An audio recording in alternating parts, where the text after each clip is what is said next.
Laughing Buddha के बारे में तो आप जानते ही होंगे। अक्सर आपने देखा ही होगा कि लोग एक दूसरे को गिफ्ट में देते हुए भी नजर आते हैं।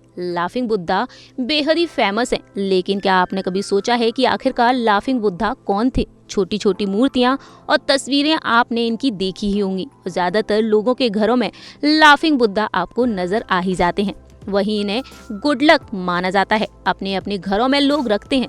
लेकिन आखिरकार लाफिंग बुद्धा कौन थे, कहाँ के रहने वाले थे, और हर मूर्ति में आपने देखा होगा इनको हंसते हुए, इनकी हंसी का राज क्या था? तो चलिए आपको बताते हैं। जानकारी के लिए दर्शकों आपको बता दें कि महात्मा बुद्ध के एक शिष्य हुआ करते थे जिनका नाम था होतेई, जो जापान के रहने वाले थे।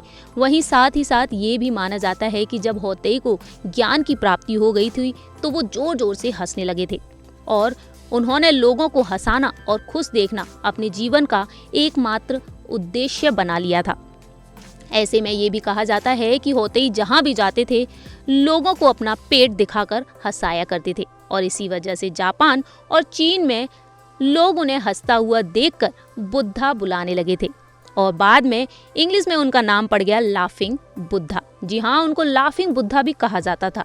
होतेई की तरह उनके अनुयायी भी उन्हें उद्देश्य लेकर लोगों को हंसाना और खुशी देना देश दुनिया में फैलाना चाहते थे। चीन में होतेई यानी कि लाफिंग बुद्धा के अनुयायियों ने इस कदर प्रचार किया कि वहाँ के लोग उन्हें भगवान माना करते थे और इनकी मूर्ति को गुड लक के तौर पर घरों में रखने लगे थे। लाफिंग बुद्धा की अगर बात की जाए तो चीन में लाफिंग बुद्धा को पुताई के नाम से भी जाना जाता है। वहीं जिस तरह भगवान कुबेर को धन का देवता कहा जाता है, तो वहीं दूसरी ओर चीन में लाफिंग बुद्धा को सब कुछ माना जाता है।